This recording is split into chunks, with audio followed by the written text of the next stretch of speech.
What's up, guys? Sub-Zero here, back for another VOD review. And today I went to VOD review YBY1. I went to his stream to see how he's doing, and I looked at his lol chest. Boom, rank 1, 1900 LP. His last 20 look absolutely beautiful. So I thought, look, we gotta VOD review him. And he's even playing on his NA account. So we had a VOD here where we have Setsuko in the lobby. We've got Brosif. We have Bapzera in the lobby. So it'll be fun, see him play in NA against these people. And, he's a lowly 1K LP here in NA, but I'm sure he'll be a lot higher. Probably was a lot higher by the end of the stream, and certainly will be a lot higher down the rest of the stream. I Google translated this. This is gold opener, as you can see here. So that's my translation for you guys on the opener. But yeah, YBY been going on a tear recently. He's always a fun player to watch because I really do feel like YBY is the second coming of Bebe. Just really aggressive TFT, always playing for win streak, always playing strongest board, always getting those streaks and then turning that into a very strong late game board. So it's such a treat to watch him play. So we're gonna hold on to these hunters early, obviously hold on to the Swain as well for Frost. And the only question is what the last unit is. I like Blitzcrank a lot because it hooks into Frost with the Warwick connection. So I think that makes a lot of sense. Our board could very easily on level 5 be this board plus Warwick plus Namzi plus the Blitzcrank. So I like that a lot. Probably gonna hold on to. We don't actually have any kind of commitment item-wise here. We just have Sunfire components. I don't know if we really want to make a Sunfire here, so I imagine, yeah, Ziggs pair plus the Zoe seems quite reasonable. And ooh, this is a really quick take from YBY1. He's got the op.gg overlay on here, so we can see the win rates or the average placements. And yeah, Sugarcraft +1 looks quite strong. We don't even really have a Sugarcraft opener here, but obviously he's going to get the Rumble, and he has a Soraka here as well. So we're close, actually. We just need to high roll one of the 3 costs, but we get to play a pretty decent early board here, slam a bunch of items. He ends up slamming the Gargoyle here because it's just the most reasonable slam from these items, I think. And, it's quite good onto an early Rumble frontline. So this is going to be our board early, and we're going to get the Sugarcraft stacking early. Now, Sugarcraft, last patch, this was just trash, was just garbage. I showed the stats in one of my previous videos. 6 Sugarcraft was one of the worst traits in the entire game last patch because Gwen was really unreliable. Jinx was also weaker, so you really just didn't want to play. You didn't really have a carry in Sugarcraft.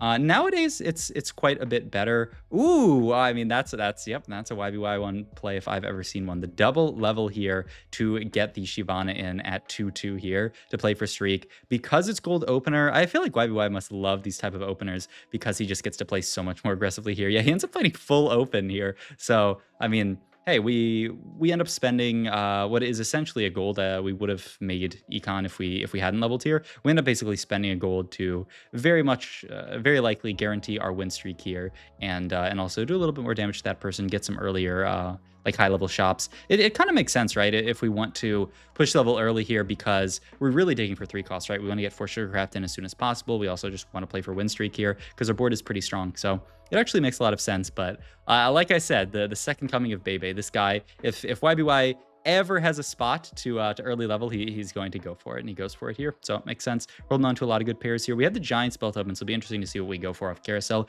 You would love something that you could slam here. Warmox would be fantastic.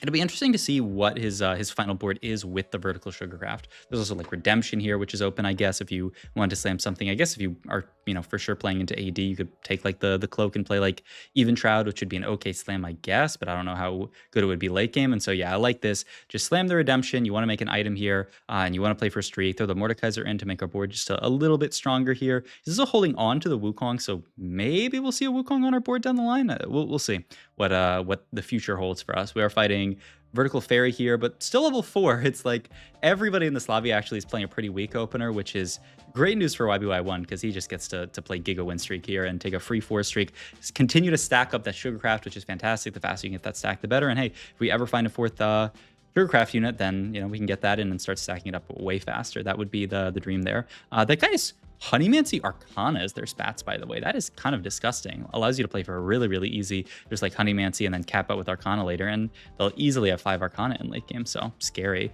Also scary that they have a 2-star Kog'Maw here. I wonder if we can beat this board. They have pretty good damage. We have much better frontline than them is the only advantage that we have here, but I don't think it's going to be enough here. Yeah, unfortunate for YBY1 that he ends up losing this fight. He just, fought the strongest guy in the lobby. At least we got the 4 streak before we ended up fighting that guy, so we got a little bit of gold out of it, but that's so tragic. But such is life. We still haven't picking up our final Sugarcraft unit, so we're just going to continue to sit on this board, I guess. Theoretically, we could level up for like a shapeshifter or something, but I don't know. It looks like, wait, what is going on here? Is you see how, why can't he move around? That's weird. Oh, God, he's got like ping. Oh, can he make gold in time? Oh, look at the APM. Look at the moves. I mean, that's how you know he's a beast. The BT slam immediately. I love it. I think it makes perfect sense. We are going to get out of the extra unit that we were playing and just play for the 4 Sugarcraft. I think this makes perfect sense. Yeah, the Shyvana comes out. Makes a lot of sense, right? You don't really need Dragon on this board, especially because you get a little bit of heal cut from Rumble anyway, so you don't need Dragon. And you get to keep the Hunter in, and you get to play 4 Sugar and keep this stacking up. We have 4 full items slammed, so that's a lot of sugar every single round. So yeah, I love this spot here from YBY1. We're still also relatively wealthy because, it's gold opener, plus we had a pretty good win streak. Okay, so a lot of good options here. Rain and Gold, Item Collector, both really nice. I don't really want to take Martyr here. You are interested in slamming a lot of items with this comp, so, I could certainly see Item Collector being good. You could also just take Rain and Gold here because we already have a decent amount of gold. This means we're gonna have a lot of gold to roll on 8. I think I would lean towards Item Collector here, but I could see either of these. I'd be surprised if it was Martyr. Okay, so yeah, rerolls that. I mean, Band of Thieves is not bad. It is Sleight of Hand. Band of Thieves the other one. Sleight of Hand is not bad either. It gives you a TG. The only thing is, do we have someone to put the TG on? We have like Mordekaiser, I guess. I mean, I could certainly see it being. I kind of like maybe Sleight of Hand now.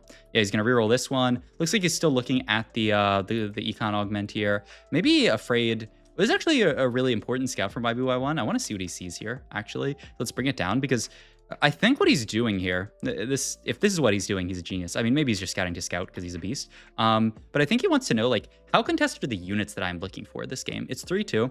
If I think my units, like Gwen, are going to be really, really contested this game, then I can take an Econ Augment and allow that to launch me forward and actually be able to hit all this stuff. If I don't think they're going to be very contested, then it's kind of chill. Like, Babzera here picks up a Bard too. We can very easily see Babzera playing towards some kind of AP line with Bard, maybe like a Karma Warriors type line. I don't know. Maybe it really looks like he's playing towards like Rise here, so that's like not that much of an issue for us. This guy's playing Fairy, so if we want like a Rakan, he's going to be holding those Rakans.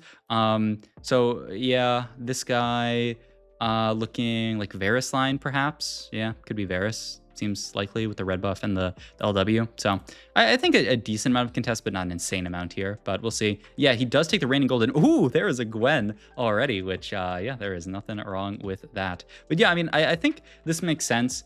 A quick scout there to see, like, how contested do I actually think I'm going to be in this lobby? And he sees the person who's, playing for Rakan. Rakan fits very, very well onto this board as just like a preserver type frontline. We see, maybe somebody playing towards Karma. We'll see. The AP players can certainly play towards it if they want to, and then they'll put the Warriors on the board. Gwen is certainly a more contested unit in this set now after the changes to her, making her a better unit. And even just people holding on to stuff like Bard is kind of annoying. So he is going to take the Econ Augment here. Means we are very rich in this game. We are level 740 gold right now, so we are going to we could potentially not even 4-1. We could potentially 3. Ooh, wow. That's wild from YY1, but I kind of dig it. Wow, that was beautiful from him. The roll on 7 here with the idea that we want to pick up Sugarcraft really, really early. There's a lot of extra units that we could play on this board that would add to our board. Like he has an Olaf here with the Sugarcraft crest, and so now we've transformed our board. We're way stronger. We didn't spend much gold. We also got to pick up a charm. Sadly, we don't have like win streak to play for here, but I love this because he gets the 6 sugar early. He knows now that he has the Gwen that he just has to pick up 1 Jinx, and now he has 6 sugar, which is going to start scaling his Sugarcraft that much faster. So it's beautiful. Are we gonna get a Gwen with a cloak here? Oh, so close. So we just have to take Glove here. We'll see what this is for. Certainly BT, I would imagine, is going to go into the Gwen. Maybe it's like a BT, JG, BT, I don't know, guard breaker type idea or something. We'll see. Throws on with the Olaf for now, which we definitely want to slam to get that Sugarcraft value, but we'll see where it actually ends up. And note that he is also keeping the BT onto the Rumble here. Kind of a similar thing. I think I talked about it a few VODs ago, where, you know, you really just, you want to concentrate your items on one carry or, you know, tank in this case. The BT is actually going to do a lot more work on just a Rumble 2 than it is, especially with all these items, than it is going to on the Gwen. But obviously, once we find Gwen 2, once we get items for Gwen, then we can move it over. We'll probably use our double removers on Wolves here so that we can get items off of Rumble and potentially onto Gwen. So we'll see. But I mean, the spot looks fantastic for YBY1. I really love that level 7 roll. Just that slight roll the second you find a Jinx, and it was so efficient, right? The second you found a Jinx and an Olaf, he said, okay, we're good. It's interesting that we're not making Olaf jump here, because there is, I guess he has 3 frontliners, so it's a little bit awkward. It's a little bit easier with 4 frontliners, but there is tech that you can guarantee Olaf's jump. The idea is basically you make a gap in your frontline, and you make a unit walk up and fill that gap, and then you make Olaf jump. We'll see if YBY does it this game. If not, I can try to talk about it. But like the kind of idea would be sort of like, I think you could do it. It's kind of awkward with Gwen because she's 2 range as well. So you would have to like, you would actually have to have like a gap. The easy way is to have a gap in the middle of your front line. So, you know, like have frontliner here, put Olaf back here, and then have a unit here. And so Olaf aggroes through this hole that would be in front line. Then the unit walks up, fills the hole, and then Olaf just jumps around because he then changed his aggro. That's the idea. We'll see if YBY wants to do it this game or if he just wants to keep the Olaf on front line. What is this man doing? Okay. That was, I'm not sure what he said there. Maybe somebody who watch the stream can tell me what he said there. I mean, Crown Guard's also quite a solid Gwen item. We just run the risk of being too defensive here. But yeah, I think this 4-1 makes a lot of sense. We have a lot of gold to roll with, and we're hitting a lot of good stuff. There's Rakan 2, who can certainly be our main tank. We didn't actually burn the double remover here, so it looks like he's pretty confident. Okay, now he's going to burn the double remover.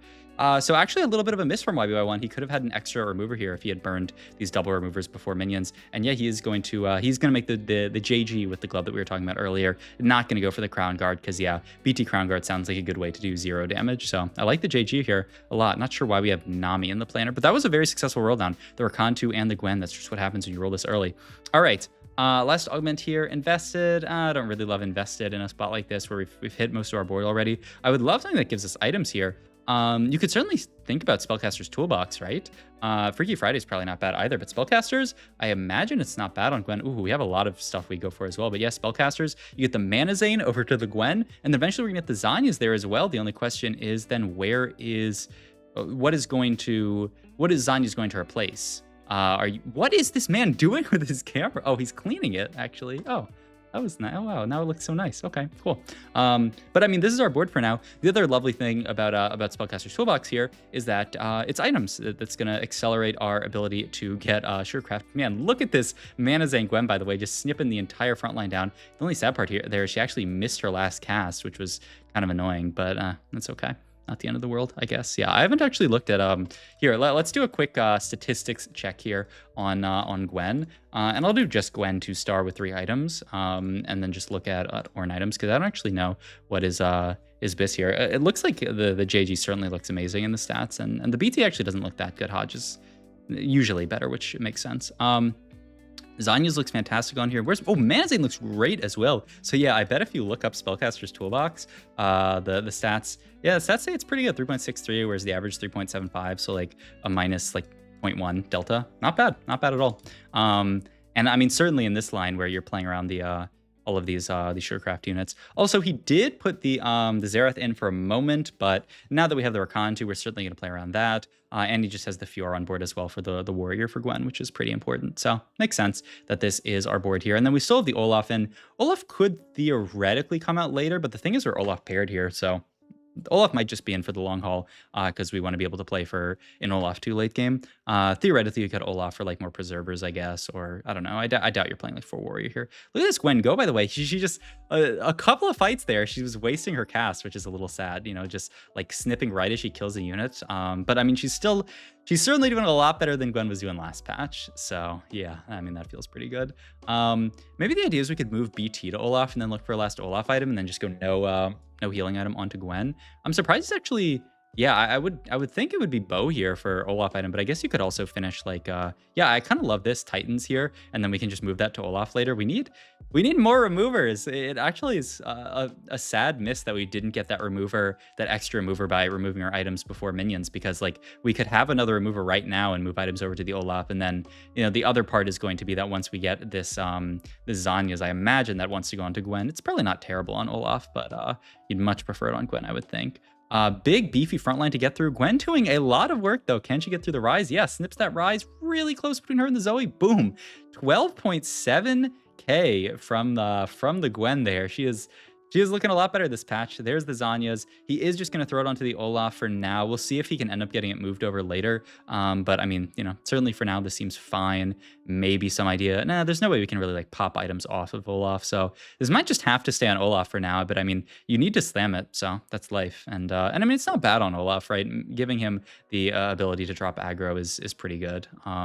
And, Gwen keeping the BT on her is not bad either. Ooh, that unit that got into our backline did a lot of work there. So yeah, a loss for IUI. The upside is we have a decent amount of stacks here. We're almost to 600. The number of stacks has been increased, from like early on into the set pretty decently. So it's hard to get to like max stacks, like free win, unless you hit an insane amount of items to make it insanely late. But hey, maybe YBY can make it there. He's going to...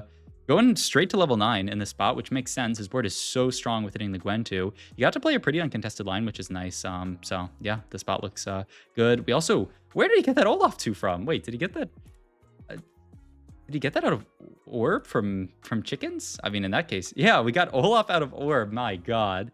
So, I mean, yeah, now we're just going straight to level 9 for sure. Gonna make the BT onto Olaf here, which makes sense. And then just a random glove onto the Jinx here for late game, maybe like a last whisper once we get more components down the line. Yeah, I mean, I think this makes sense, and the spot looks fantastic here. Yeah, still not making Olaf jump. He's just kind of using Olaf as a little bit of pseudo frontline. Kind of makes sense. A little bit hard to make Olaf jump with Gwen. Also, I love this Gwen positioning. I think if you looked at the positioning statistics, here, we can actually look at some meta TFT positioning stats. This is the only site, as far as I know, that has positioning stats. But if you go to stats, units, and then Gwen, and then go to positioning, you can actually see the statistics on where to position Gwen. And yeah, I was about to say, before the Gwen changes and now after the Gwen changes, they really like middle Gwen here. See, these middle hexes do very, very well stage 5 and stage 6, which make a lot of sense. I think, yeah, this makes perfect sense. So yeah, Gwen in the middle is... And even the front row in the middle is what the stats say. You can put her second row, but front row in the middle look really, really good in the statistics. So something to keep in mind if you're playing around a Gwen. He could certainly level now. Oh, he's... Wait, why are we off interval? Oh, we must have picked up the charm that gives you 2 XP at some point. Oh, God, wait, that's really, really scary. This guy's holding 6 Nasus, maybe more?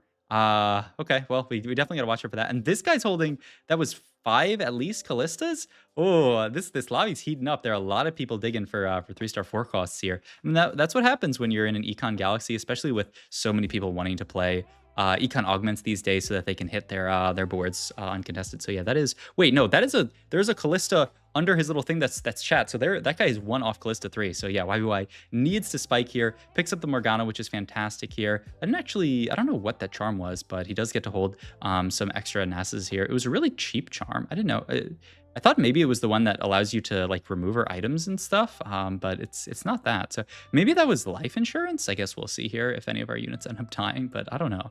Oh, it was Sticky Fingers. Oh, that's really, really good. Okay, so it wasn't 1 gold. I don't know what I was thinking, but hey, I mean, that's great. We get to finish the QSS for Jinx here, which is, a fine enough item. It's attack speed. And I mean, the big priority for YBY is deny people from hitting, ooh, a lot of spats on Carousel here. Nothing I think that we're too hyped about, actually. So I don't know what we're gonna go for. Morgana with Redemption, I guess, is paired, and also Redemption is not a bad item to just throw onto the Morgana. I guess we have double Redemption now, but it is a Morgana, so I guess that's kind of nice. We are going to get our golden remover here, which is huge. This allows us to fix our items. So yeah, we are, yep, like what I was talking about earlier. We can also move the Titan's Resolve over here. Beautiful. Double Redemption Rakan so that he can BT and QSS onto the Fiora. I mean, it makes sense. And we did get a charm this round. Nice. So yeah, I mean, this is it's so nice to get the golden remover from Sugarcraft later. It feels so good. And we get we got an extra, what, 1 component there. So now we have a tier on the Fiora Pog.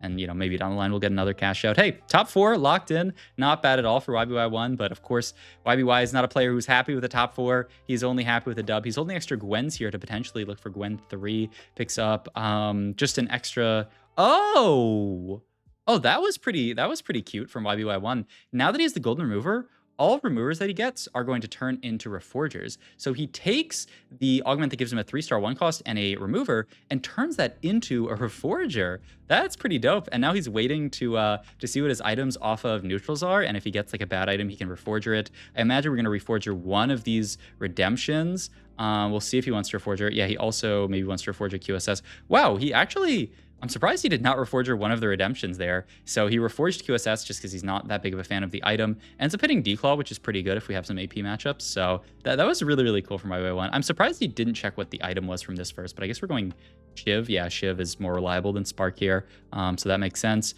That was Radiant Eyes there, and he opts to actually skip it. He's just going to take some extra refreshes off of Major Wish here. Not going to hit anything too crazy. No Morgana 2 yet on 9. He's holding some Gwens and Rakans, so... You know, the whole lobby being interested in hitting 3-star 4 costs, YBY is also keeping that option, keeping the door open for that in case, just so that he has a way to potentially win this lobby if somebody hits. Yeah, the only critique I would have for this Gwen is she's spending a lot of time just wasting ults. Like, it looks like a lot of these fights she's just doing nothing. We get our duplicator here, which is actually huge. Going to reforge into an IE here. This duplicator is great because this, you know, can make it easier for us to hit a 3-star 4 cost. We have...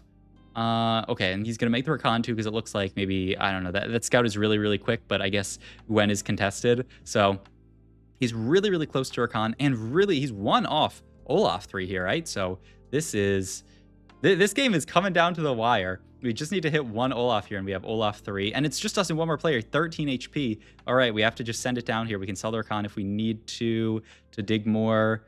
Yeah, I mean, you have to sell it here. Dig for Olaf. Where's the Olaf? Where's the Olaf? We could theoretically roll a little bit more here. He's going to move items to Fiora because he has more faith in the Fiora. Going to swap all the way over to the left side as well to try to break through this front line, try to avoid this Nunu. That's, wow, beautiful positioning to try to just break through. Oh, but the Nunu walks up at the last second here. This Nunu is so huge. Can Gwen save us? I think, oh my God, exact 0 HP there for a second for YBY1. So close there to actually hitting the Olaf 3, but still, I mean, a beautiful, just played to his outs beautifully this game and got to play around vertical Sugarcraft, which is a trait that last patch was garbage, but YBY played around it very, very nicely this game, and you can see the potential of a unit like Gwen, of just vertical Sugarcraft in general. So hope you guys enjoyed this video. If you did, please like, comment, and subscribe. Check my Twitch and all my links down below. Thank you guys for watching.